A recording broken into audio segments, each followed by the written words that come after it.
Kia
ora, talofa, pakalofa lahi atu, and welcome to Beyond the Mark.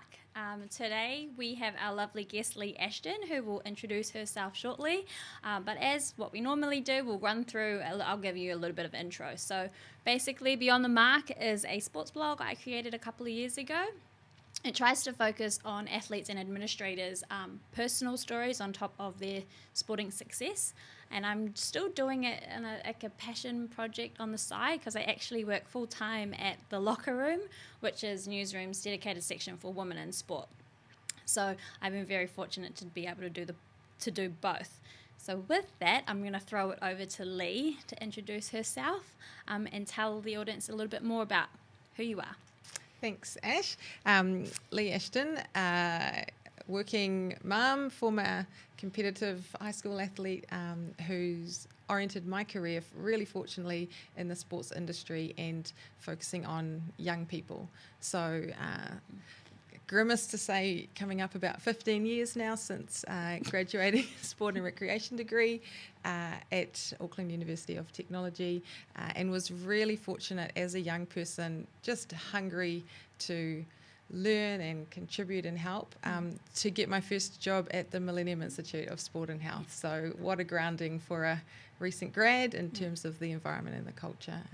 But since then have done lots of different things, worked in private fitness industry organisations, schools, academies, coached at various different levels and worked in club, school and regional sports organisations. So have compiled a bunch of learnings along the way and been really fortunate to have good mentors and be part of some cool projects. Yeah. So with that, with all of Leigh's experiences within basically you can say the athlete development space, she's actually been really fortunate to write a book, The Talent Trap. And so I just wanted to ask you a little bit more about that, like summarize for us what is the talent trap and how did you come about it? Yeah, so the talent trap in the shortest version is over prioritizing talent ahead of what everybody knows are more important qualities for success at all levels of sport, right through to high performance, but also sport as a context for success outside of life. So I think, and there's lots of evidence to support this, that talent is misused and overused. So we've got talent pathways, talent scouts, talent development, talent programs, future talent, emerging talent. It's in every sport handbook around the country, and then yet whenever you sit down next to someone they say, oh, attitude over talent every time. And yet we're resourcing talent, or it's getting put up on this pedestal in a bit of a wishy-washy kind of way. Yeah. So is that one of the, because the book would explain like the kind of common pitfalls or myths around athlete development, so talent obviously being one of them. Yes. What are the other kind of factors that, that you talk about in the book that people shouldn't and should be focusing more on? Yeah, and I started writing the book when I stepped back out of full-time work as a mum, so stepping back and had some time to reflect. And in the different projects, I was really learning about holistic athlete development. Right at Millennium, it was the long-term athlete development was a big buzzword, and my husband and I really dove into what's appropriate strength and conditioning and fitness for young people. And the original book was called Leigh's Athlete Development Book, title yet to be decided, because the idea was there's so much to what makes a young person or what influences a young person's trajectory. It was really written first time in an athlete development context. So we were looking at the different aspects of athlete development, not just technical, tactical sport performance, but lifestyle and mindset and physical.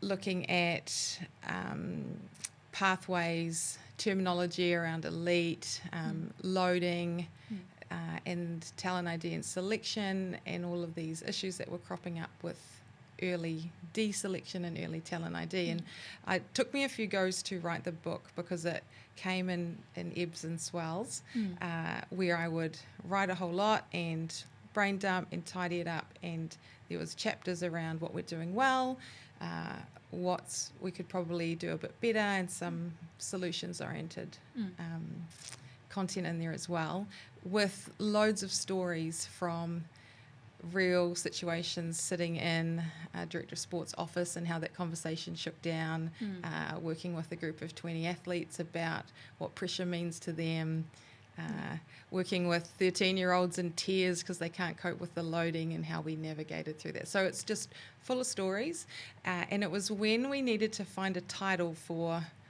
this athlete development book that I'd been working on that we really looked for the common thread.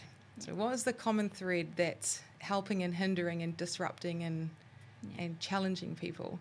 And we were writing down all these ideas. What's the core idea that crops up? And when we really looked at it, in every chapter, I was mentioning something to do with, if they're talented, maybe this, or if don't worry about this, and this applies to talented, and these are the perceptions and biases that will come up. And it was the whole way through. And I just sat with Gareth and I said, it's a weird title, but talent's the wrong word in sport development. It doesn't work. But the theme was that talent's the wrong word. We're trying to have success and we're describing it wrong. So it's all very good to want to help people succeed and frame things for that. But instead of saying talent, which is different for different people, we need to just be clearer about what we're trying to help, what we're trying to do, and things like that. And we're like, what are we going to call this book that means something like talent's the wrong word, or we're focusing on the wrong thing? And we sat on it for a few days, and he was, after being strength and conditioning and youth athlete development, he retrained as a teacher. And so he was halfway through his lunch break, and I just get a text on my phone, and it was just like, the talent trap, like that's all that. But so he must have just been. So I've got to give terminology credit to Gareth for that one, and then I have to reshuffle how we structured the book once we realised, that's how it works. Then we could make sense of all of this information. So if talent is one of the things that we put too much emphasis on, and people are either getting selected or deselected at probably young ages because of this term of, this kid looks talented, whatever that means. Yes. Maybe he's running or she's running through people and the others aren't. What then do we do as parents and organisations to be better?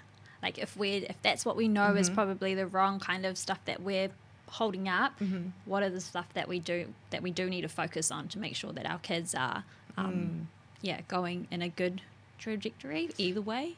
Well, I think that the talent trap applies to parents, coaches, sports orgs, and athletes themselves. So it actually applies at different levels.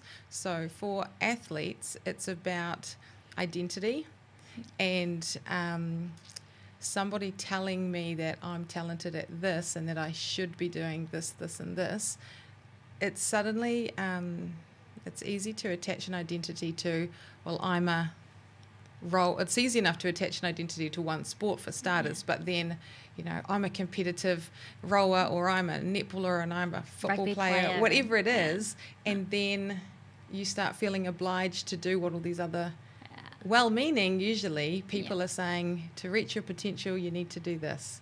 But what if I love arts? And what if I love my family role and cultural activities? And so my first messages to athletes and parents is that they're people first. Yeah. So we've got to not describe them with an cricketer, soccer, footballer, basketball player or basketballer. So we've got to lose the Ashley is a fantastic athlete who, lucky for me, chooses to play netball this season. Yeah.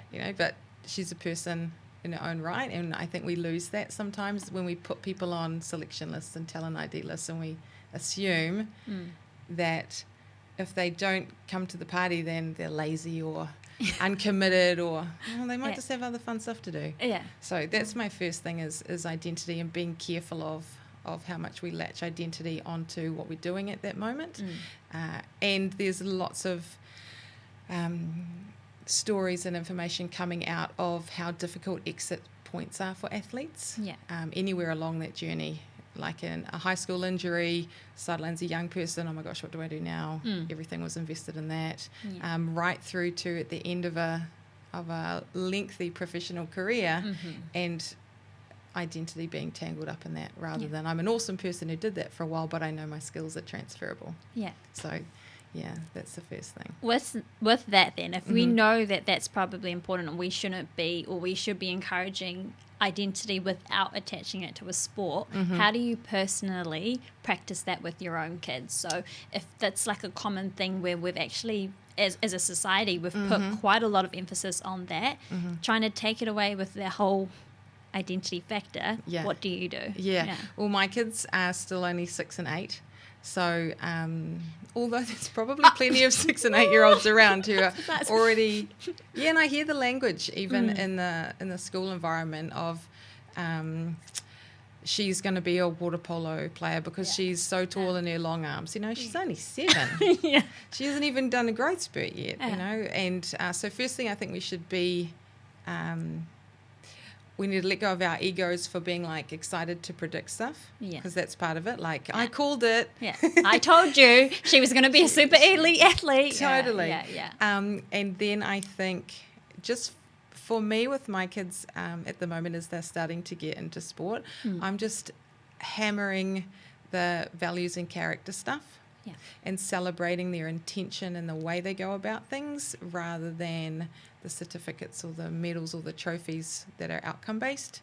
And that all ties into the book Grit and lots of other influences that are already saying these things about growth mindset and progress, rather than some expectation of perfection, which is interesting in a competitive environment, because people jump on the win at all costs bandwagon, and I love chasing success, trying to win something, trying to be good at something, and I think it's just in our language of how we frame what's a win to us this week and what's a win to us this season, and how does that work. There's also lots of parents, and again, I haven't walked that journey yet with my kids, and it's funny because I'm like, oh my gosh, I'm going to have to do this. I've been preaching. Terrified. I wrote a whole book on this. I need to be able to do it. So part of it will be me reading my own book. Because there is, I think, a part of excitement of parents where you just get a bit crazy because you're excited. But like I said, so I don't want to condemn parents. But I'll share a story. There was a high school athlete, and she was freaking out. She was only, I don't know, let's just say 14, 15, but she was in 6 sports teams, full list of subjects at school, probably volunteering somewhere else to help. I think maybe co-coaching with one of her siblings' junior teams that she was doing, because she was doing a coaching paper at school or something like this. She was just exhausted, but wouldn't stop, because you feel like you want to honour your commitment and you want to do it. And her mum sat down with her and said, you don't have to do all this. You don't have to. She was like, no, I have to. I've committed. I'm going to tough this out. It'll be all right. It's like, she's not sleeping very much, she's not eating enough, she's stressing, she's doing homework on the bus. Common, too common. Yeah. And the mum just said, do you know that I'd still be proud of you and love you even if you didn't do all this? Bursts into tears. I'm like, oh. And sometimes it's teenagers as well. They tend to anchor stuff deep. And I think we've just got to remember to check in sometimes with people to say, are you good? Yeah. Not in a massive confrontational way. Sometimes it's those side-by-side check-in chats where you can actually get to the root of something. And for this girl, she just didn't want to disappoint anybody. Yeah. So they had to unpack, well, you're not going to. Yeah. Like, let's work this through. So, honest chats. Yeah. Is that kind of a way where actually there's a lot of things at play? So it's the athlete, it's their support person, it's potentially the schools as well as the sporting organisations if they're a part of something like a athlete development pathway.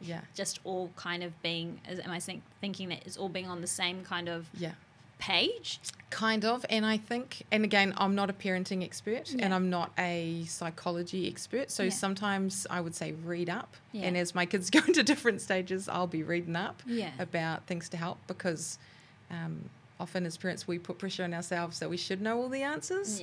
And it's okay if we're winging it.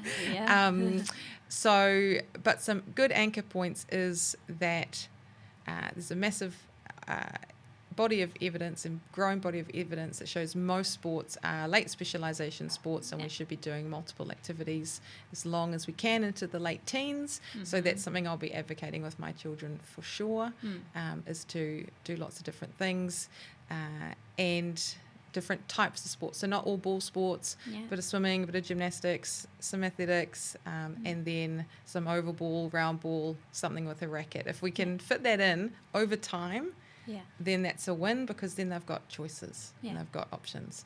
Doesn't have to all be in one season. You can pick a couple of sports one year and then the next year do something else. It doesn't have to be all at once. And so with that, what are you trying to what are the skills? You talk about character. What are the skills and values that you think are kind of needed or common across like a sporting world, but then also having to try and transition those kind of transferable skills into if you don't make the top teams. And sometimes for people it's not about making the top teams, it's just about that hanging out with your friends and your playing thing. But what are the core kind of skills do you think are needed to succeed in both or any kind of career? I think that the trends are things like resilience and not overcoming adversity, but not seeking necessarily adversity, but when things change, finding a way to navigate through. So adaptability, I think, and again, I can't pull on evidence for this, but I'm really feeling that in our society, sense of self, sense of belonging and community connection is massive. And that's getting a bit fragmented. So I think communication with your teammates, doing something social together as a team, celebrating successes of other people. Ultimately, it comes down to our personal values and character traits and not being too annoying. Because in the selection, like the way you want a team to operate is you want a diverse bunch of skill sets to bring together at the level that you need to compete at, and you want people to, if there's a problem, to do it collaboratively rather than shut the doors down shut and be the like, doors I'm down. the expert, I know everything, let me write it. So, and I think you could probably spend hours with some of the top coaches in the country and some of the teachers in the classroom and say, what are the qualities you look for? And they'd be really similar. So with that, what are the ones that are you finding though? Resilience, identity. So resilience, patience, growth or progress rather than some perfection milestone, communication, camaraderie. How do you practice those kinds of skills with your own kids? Well, this is a good... Because it's a hard thing, right? Like we had like Anna and Craig on, and they talked about like the athlete development space, like working and having, you know, kids coming up. Craig spoke about his experience in like player management. But then I was like, and you read about all these kinds of things around what you should and you shouldn't do. But I'm like, but how do people actually practice that? Yeah. You know, because like I think I mentioned to Craig, like, you know, if you have to be fit, you have to run. Like that's the thing you've got to do. You just run and you do yo-yos and you do all that kind of stuff. But when we talk about these are the skills that you can have in the sport world as well as beyond, and people come up with resilience and their identity. But I'm like, but how do you actually teach people that? Like when you're going to sit down in a classroom and say you need to be able to know these skills, what do you do personally? Yeah, it's hard to really focus on because some things you are just doing without thinking. Yeah, probably. So if I think about my 6-year-old son, he's never played in a sports team yet. He hasn't shown any interest in it, and so we are not forcing that. But as a family, we might grab a couple of tennis rackets and go hit some balls over and say, do you love it? And if he says, yeah, well then we're not going to make him do it. He loves climbing trees and jumping across rocks at the beach and general physical literacy stuff. But if he does say, hey, I really want to do this, then I think we try and get in there shoulder to shoulder with him and say, right, well, let's go find out if there's lessons somewhere and let's make it work. So firstly, it's still leaving mostly the ownership with them, and being there as a supporter rather than the driver is a good one. My daughter is, I don't know where she got it, fiercely competitive. No, she didn't. She did. Wonder where she got it from. And she's just a beautiful person, really empathetic. But what we saw last year in her first season playing was really frustrated when other people seemed to, in her perspective, to be not trying. So she was trying, and then other people, well, and again, that's relative to how she perceives it. But again, we thought she was speaking honestly to us. So she was working her tail off, and then other people are, you know, chatting. They're only 7. I was like, how old is your daughter? She's like, totally. But so she starts getting into the like, come on, like you've got to work, and getting quite like mad. So our conversations were really around, right, how would that feel? You know, everyone's at different levels. How's this going to feel? And what are some things they did good? And what about you? Were you perfect? Let's look at what you did really well and what you could work on, and try and leave the frustration, or not build that up and endorse it and say, yeah, you're right, your team's rubbish or whatever. She sucked, that other little girl. And I'm not marching up to the coach and saying, excuse me, why is my daughter in this team? That's just naff. It's her first year of sport. It's fantastic leveling for being able to be empathy, learn discipline herself in terms of how she manages her emotions. So it was a great experience. So does she now, do you feel like that she's going to be able to, because it's kind of tricky, right? Like you don't want to, you want to validate her feelings. Totally. To not say suppress them and be like, that's wrong to feel like that. Totally. But then you're also trying to balance it in a way to kind of push it into a healthy, positive kind of. So the way in which you're doing it to say, sit down, have an open conversation about it, even at 8. That those are the kinds of things we need to do. That's the things that I feel I need to do. And that's not to say that's necessarily right, and it's not to say that I reacted right in all those situations. I think over the years she developed a lot more self-awareness, and their skills got better because they were all practicing and playing and getting better. So part of it too is unpacking my experience from her experience. So that's the first thing. It's like, just because whatever I was seeing and feeling, I don't have to either assume she's feeling it or push that onto her. Detaching those two experiences. And like you say, letting her speak and not shutting it down straight away, which I did plenty of times. God, don't speak about people like that. And she would be like, but that's how it feels. Like, oh yeah, sorry. And try not to dwell on the negative stuff and reorient to like what works, what's a solution, that kind of thing. Again, that's not necessarily perfect, but Right, that's what I'm yeah. trying to do. Yeah. You talk about, like, in the book around talent, athlete development and talent development kind of programs, and the common kind of areas that people should, like, watch out for around when you do have an academy or a program at a rugby club or something like that. Yeah.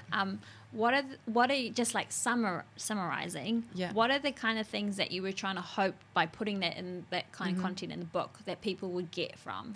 Right. Yeah. I think that the high school academy and extra development and extra squad and elite program stuff's been really common. And it's not always hitting the objectives of the organisation, and at the same time lots of people are getting burnt out and injured along the way because they're doing lots of double up. So I purely try and challenge, is there a better way to achieve the same kind of outcomes, and what's our why for doing that? Are we doing a program at the school or the sports organisation just to keep up with the Joneses, like everyone else is doing one, so we better do something, and copying a really traditional model of some sport trainings and some fitness trainings and a nutrition class and a goal setting class, like the new innovation. It's been rolled out for like 20 years.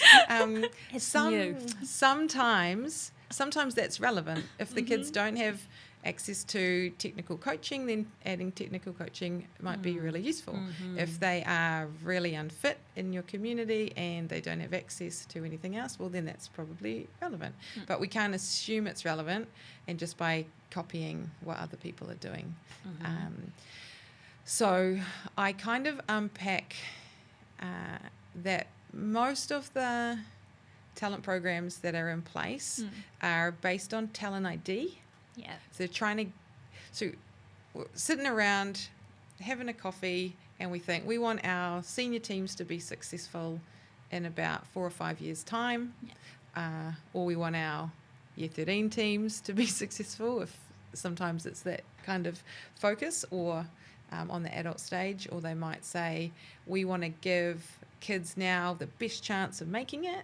These aren't necessarily negative driving thoughts, but we want to do something that's going to help some people, but our resources are limited, and we don't know exactly what we have to do that's best. Yes. So this is the general line of thinking.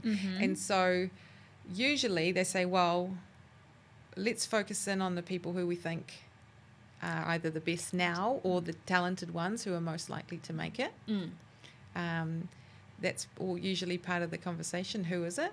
And then should we do this as an add-on program on top of what they're already doing, or can we help the existing teams? And usually people go, let's do something extra. It looks good if we've got this extra program, or there's no way we can get everyone to do it, so we'll just do an extra thing for some people who want to do it. And then, because the information around athlete development over time is there's lots to it.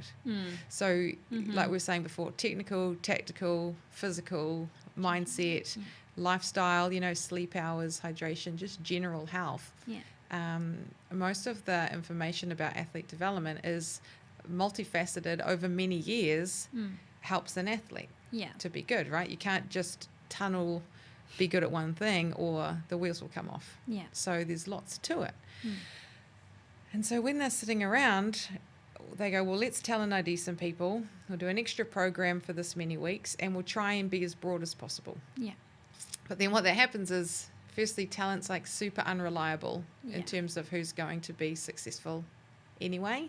The best at age 12 is very rarely the best as a senior player. So the pool that you're investing in, there's probably only going to be a couple of those ones who are performing at the high end. So if your intention is to help the top, that's already super risky. If you're doing it as an add-on program, you've got more chance of burning people out. And if you are making it really broad, then it costs a lot of money. Especially over time. Broad over time is really expensive. So when you have low reliability, risk of burnout, and super expensive, it's a really risky way to invest your money. Yeah. And if the experiences are rubbish along the way, then that doesn't help either. But even when the experiences are really good, it's still no guarantee that the people you're investing in at younger ages, and I'm saying either pre-growth spurt or in that kind of adolescent time frame, because so much changes.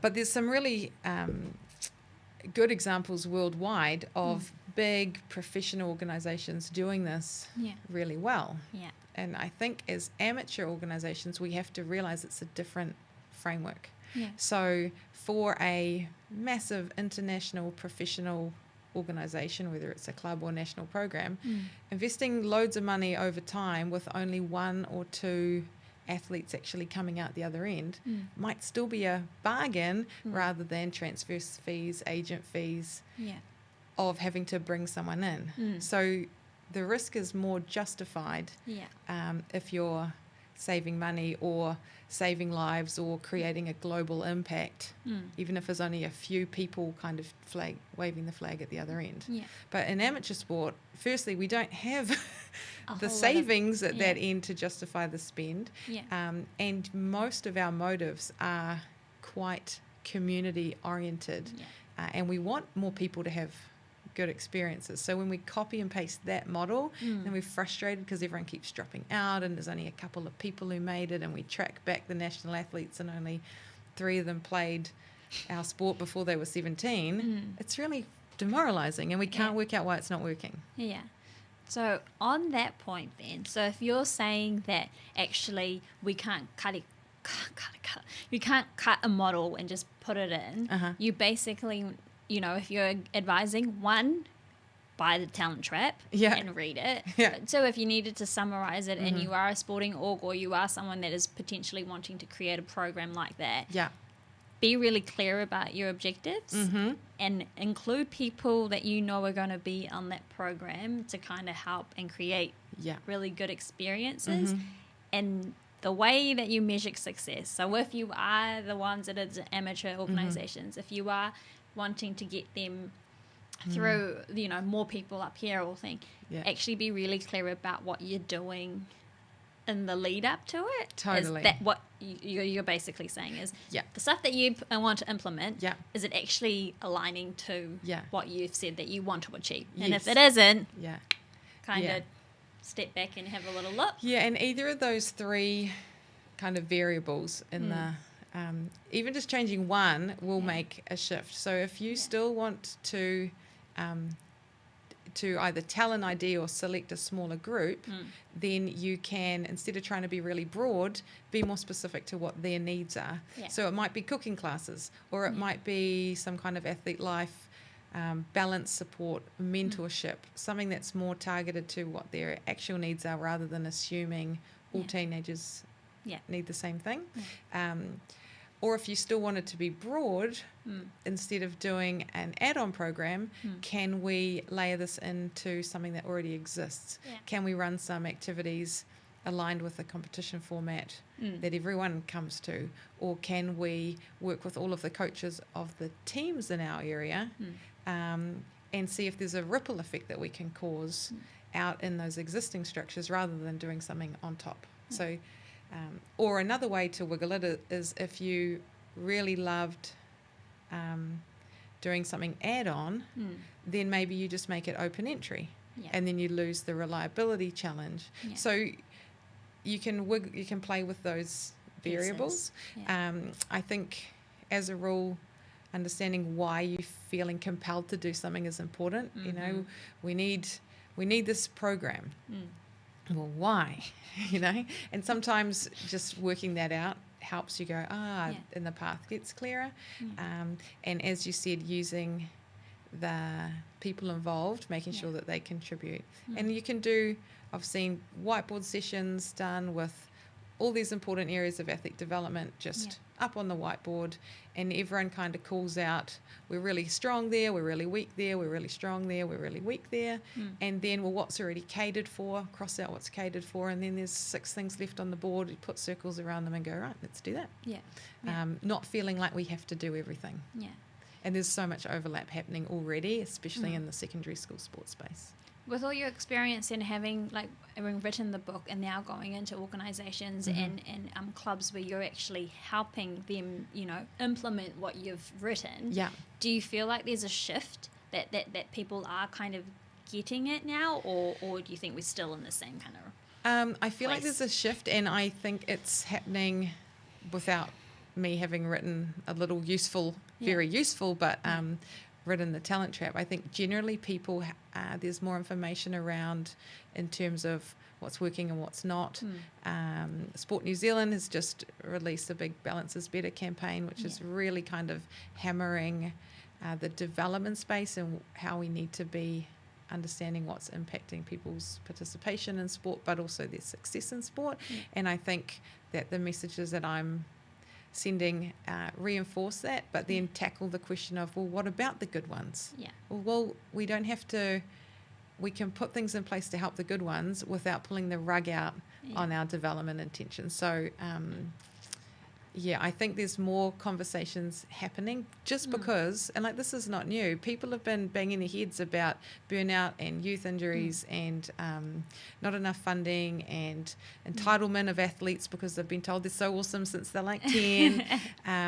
It's not a new conversation. How dare you think that you're talented even though you've been told that for multiple years? I know, and this is the thing. Parents, I really think parents are supposed to think their kids are talented. The word talent is not supposed to be a word that you don't say, and this has started to happen in my circles as people will accidentally say talent and they'll look at me sorry, I didn't mean to say that. I'm it's okay. You're like the talent police now. I know.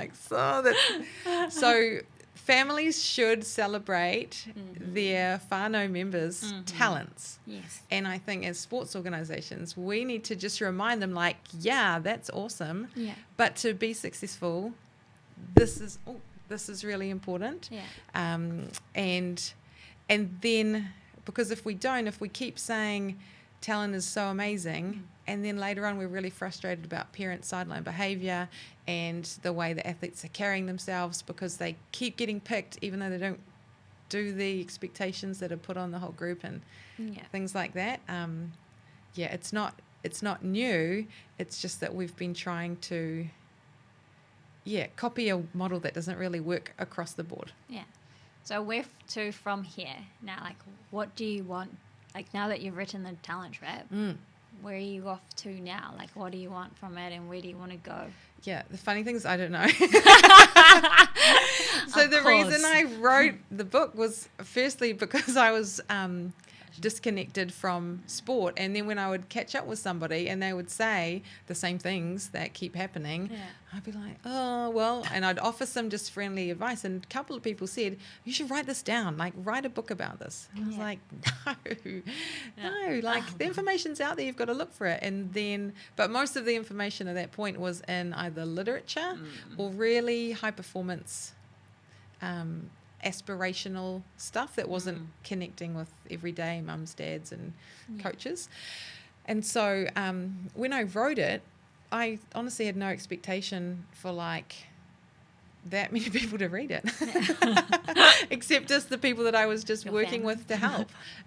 Maybe I would print it in on A4 paper from a printer and give somebody this to help out a buddy, You've got a job managing the club, here's some helpful stuff. And over time, the more I talked to people, the more they were saying this is come on, you've got to do this. So I haven't set out on a crusade to transform sport or anything like that. I hopefully have said to lots of people, I actually love sport. I love the sporting landscape.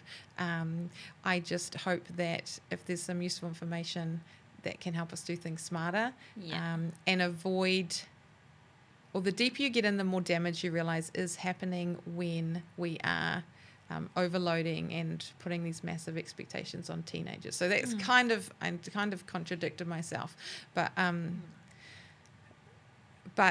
everyday people are the people who are influencers, and all of us, and I say that to myself like, haha, I didn't think anyone was going to read it, but how common is it that so many of us who have an influence don't back our knowledge? So along the way I've been learning a bit more about mindset and community, and so tying into that is me going, well, how can I get out of my own way in terms of my shyness mindset and stand up and say, this is kind of useful, and connect with right, and then connect with people and be useful. So circling back to your question, I don't really know. I've got a Facebook page happening with some tidbits here and there. I do want to get into more consultancy and support, work with sports organisations, because often people know the answers and they just don't know. They either don't have the courage to change, or they don't know the first couple of steps to get them going.